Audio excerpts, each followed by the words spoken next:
The frail little dictator Kanks has capitulated, and overnight he went to Lie Social to announce to everyone that now he's demanding that the Republicans vote to release the Epstein Files, still claiming that they are a hoax. Here is some analysis from Amy Siskin. Please pop this up. They've got him by the short hairs. Trump has capitulated. Apparently, House Republicans have enough votes to override his veto. So now Trump is trying to save face by calling for the release of the Epstein Files. Yes, much if not about him will be redacted, but strong journalists who have been following this will be able to glue things together. His grip on power keeps loosening. The mask is coming off. All right, a couple of things here. Number one, he did order the Pam Bondi to reopen the investigation. So he's definitely going to be playing some sort of game that I can't help it. Pam Bondi reopened the investigation, so they just released what they can. But the most important message to this guy is frail and he is shedding Republican support. They all see that their vote here is going to far outlive this frail, barely held together dictator. And so how did we get to this point?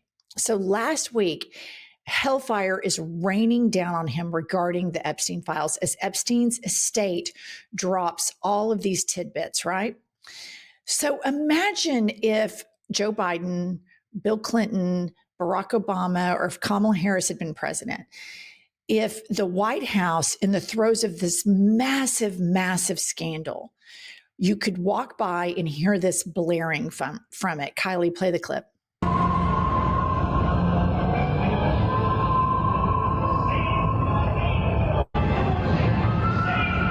Okay.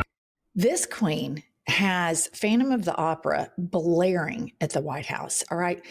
This is a madman. This is a crazy madman that is written about in movies and in literature.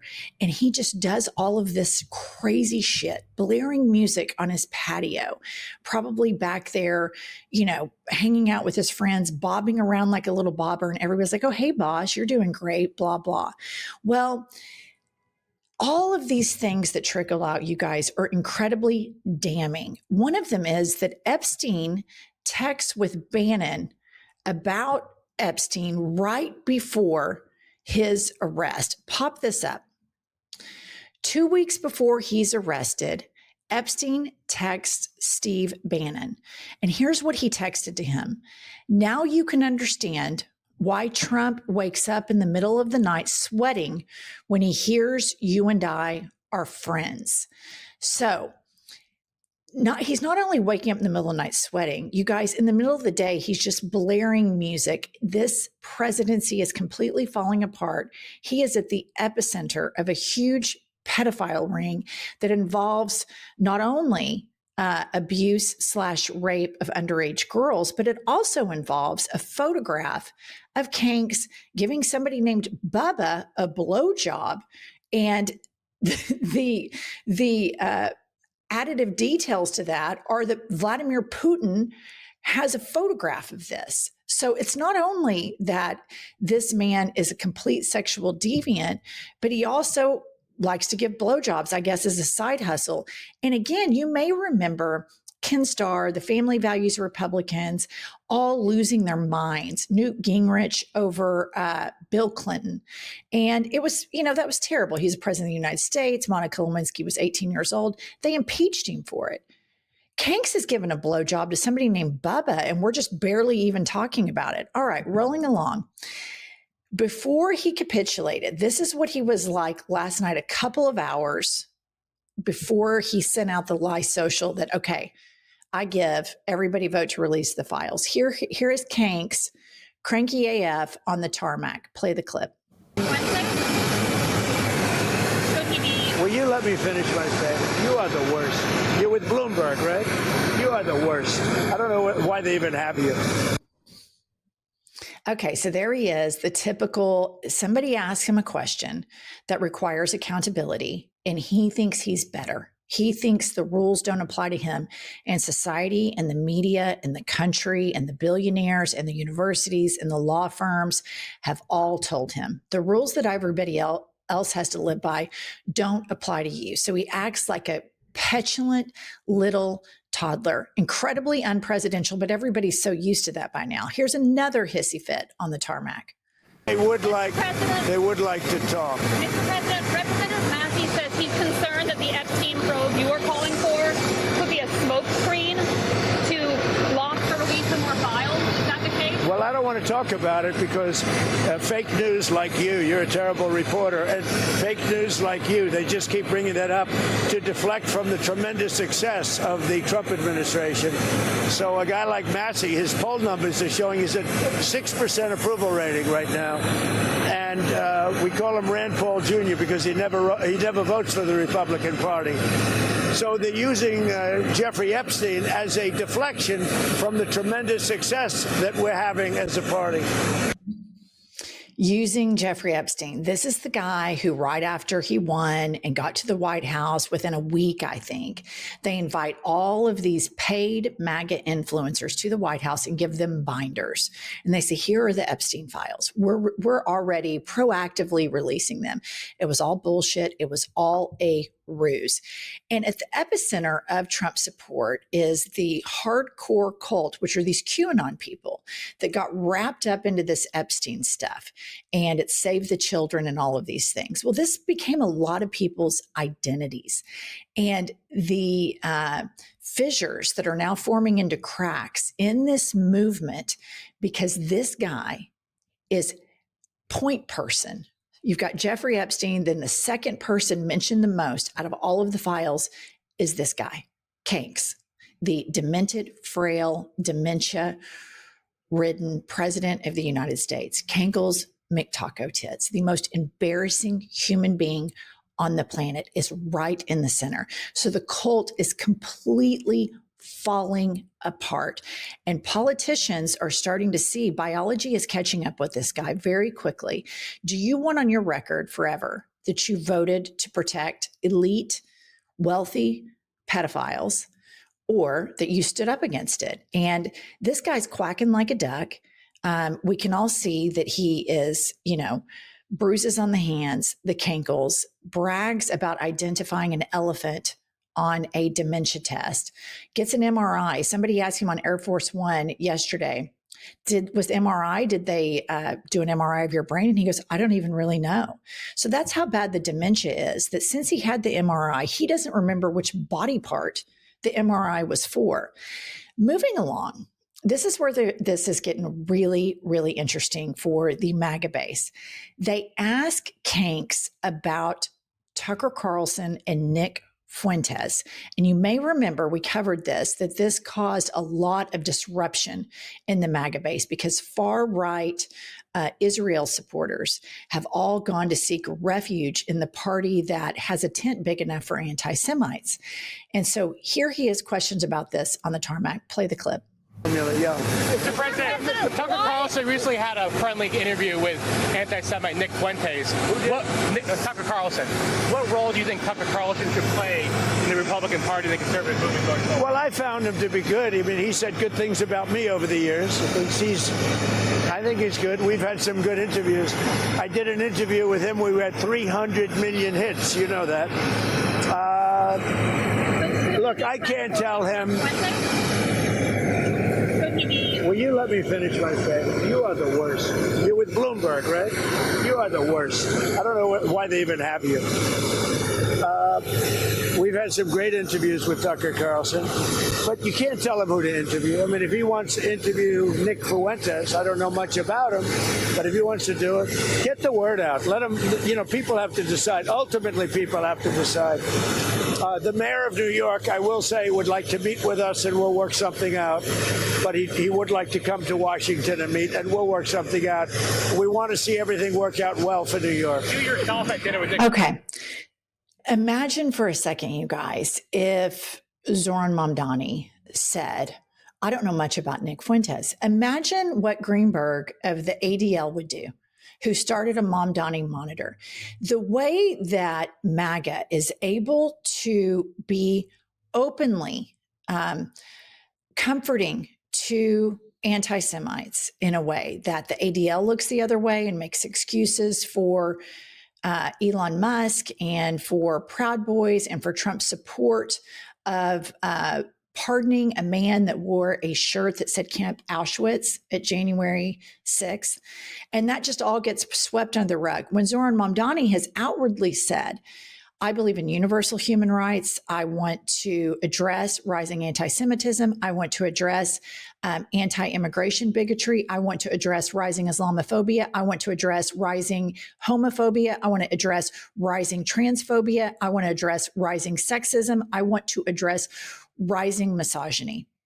He says he wants to address all of these things because he links them all together because they all are interconnected. And so then you get these crazy media conglomerates that are forming under this president because all they have to do is make him a trophy or agree to do business with him or his sons Dumb and Dumber, and then they can have whatever they want from this guy. Everything is a shakedown. So Dave Portnoy of Barstool Sports was granted a 9-minute interview on CBS. CBS is now run by a Jewish lesbian woman named Bari Weiss, who for years spoke about woke culture. And she uses her identity now to weaponize against others. And her number one issue that she thinks is the biggest issue on the planet right now is anti-Israel sentiments, which she wrongly connects to anti-Semitism. And those two things are completely different. I am very compassionate towards anybody who would fall prey to an anti-Semitic attack, verbal, physical, whatever that be. However, I'm very critical of the Israeli government. The same thing goes, I apply the logic, like right now, I want people who believe in universal human rights that don't live in the United States of America to be as critical as fuck about this administration. This administration is fascist. The parallels with 1930s are off the chart.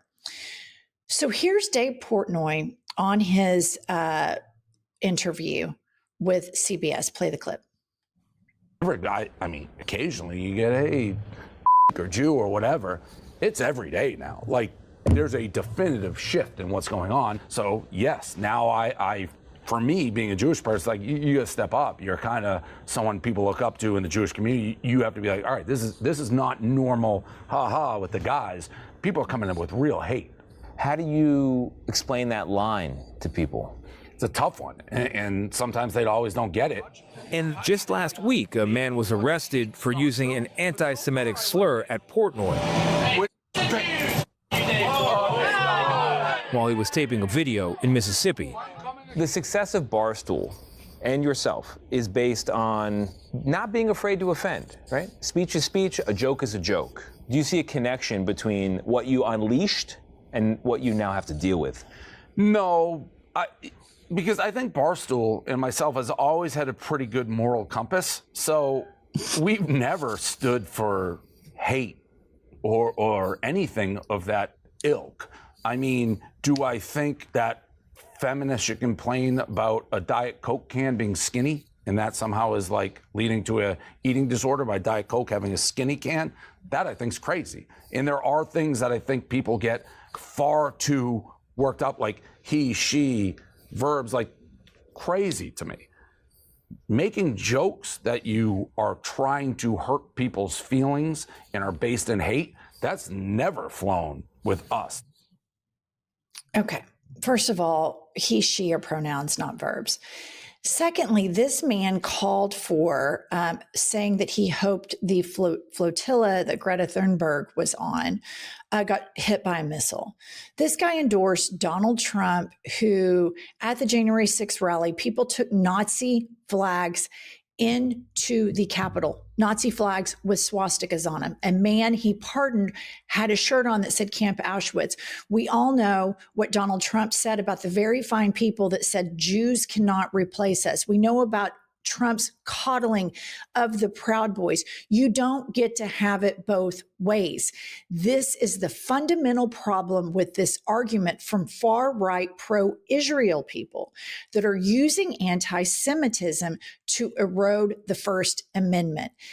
Listen, on universities, historically, since the beginning of universities, when people see injustice and they see what's happening in Palestine, in Gaza, people speak out against that. This happened in Vietnam, Iraq War. This is something that happens. Where I think we have to make sure Jewish kids are safe is a lot of Jewish people do not support the provocations of Israel and outright think it's damaging to the safety of Jews worldwide. So you had some incidents where some kids, Jewish kids, were walking across campuses and were bullied. I'm not down with that. Zoran Mamdani's not down with that. But you know who is down with that? Trump. The people that Bari Weiss and Dave Portnoy, you cannot go and support this guy who has no problem making space for Nick Fuentes to come to dinner at Mar-a-Lago and then say he doesn't know anything about him. He knows everything about him. He knows exactly what he is. And the MAGA base is a big tent of bigots. And the far right Jewish groups that went there for safety are in the throes of the biggest fool's errand because he's not going to keep you safe. You're not going to be special. At the end of the day, these guys are going to, the people behind Kanks, the Heritage Foundation, it's WASP all the way. It is white Anglo-Saxon Protestant. And if they're going to use you to bring you in to get elections, that's what they're going to do. And they're going to kick you to the curb. Bari Weiss, you are not a magical special lesbian that at some point is going to be exempt. Just this year alone, there have been over 600 introductions of legislation that are anti-LGBTQ+. This is insanity. Do not listen to the people that go and seek comfort in Donald Trump and his neo-Nazi movement that is treating immigrants the same way in the early days that Hitler and the Gestapo treated Jewish people and gay people. Do not go seek refuge with those people. And then you don't have the balls to stand up and say what this president is doing to the immigrant population, where the majority that are in custody now have no criminal record. As a Jewish person, which I'm not, but I would think if I'm Dave Portnoy, I would say as a Jewish person, this is too reminiscent of history, and I'm not down with that. So you don't get to have it both ways, Dave Portnoy. You cannot go get all of the tax credits that you want with a bunch of racists and then expect them to protect you. All of this rise in anti-Semitism is coming from the right. He's normalized it since Charlottesville. He will continue to normalize it. And so this is utter insanity. And I just want to leave you all with this video because we have to walk and chew gum at all times. Kanks spiraling, the Republicans' base support is completely in shambles. His base, the cult, is completely in shambles. We have to cover that. But at the same time, our own party has some problems. And I'm talking about Chuckles. Chuckles has been an abject failure of the minority leader in the Senate. And here is Senator Chris Murphy on Chuckles. Play the clip. Schumer's taken a lot of heat for this. Do you still have confidence in him as the Democratic leader? And do you think he will still be the Democratic leader after the midterms? Well, we can't continue to operate like this in the Democratic Senate. This is not the first time that a small group of Democrats have crossed over to support Republican measures that give Donald Trump more power. So I've been candid with him and with my colleagues that the Democrats are going to lose this democracy if we continue to allow Republicans to cleave off 10 or 12 or 15 of us. So we've got some hard conversations as a caucus moving forward. We can't continue to be split like this, or we won't save our democracy. So certainly when we return to Washington next week, Senator Schumer is going to have to explain to us how we're going to run the caucus differently, how we're going to be more united. So I completely agree with Chris Murphy here, and I'm glad that they're starting to have the conversation. We are not going to be able to advance with any capitulation to this frail, demented madman. Jewish people are not going to be safe if they continue to go seek refuge with a man who hosts Nazis in Mar-a-Lago, or who hosted a Nazi, Elon Musk, in the White House, higher than a kite on ketamine with a black eye. I think y'all all remember that when his son was rubbing his boogers all over the desk. So we have to do a lot of things at once. This whole idea that some of the establishment Democrats have that we just sit back and watch the show go, we can't do that anymore. We have to stay on offense, completely pointing out the absolute hypocrisy and cherry picking that Trump supporters like Dave Portnoy participate in, while at the same time calling out our own leaders in the Democratic Party that capitulate to this monster of an administration. All right, that's all we have. Pumps is on her way to New York City. So tomorrow we'll be filming together. I'll be back later with a few more news drops today. Stuff is getting spicy. Make sure you subscribe and like this channel, and we'll be back later.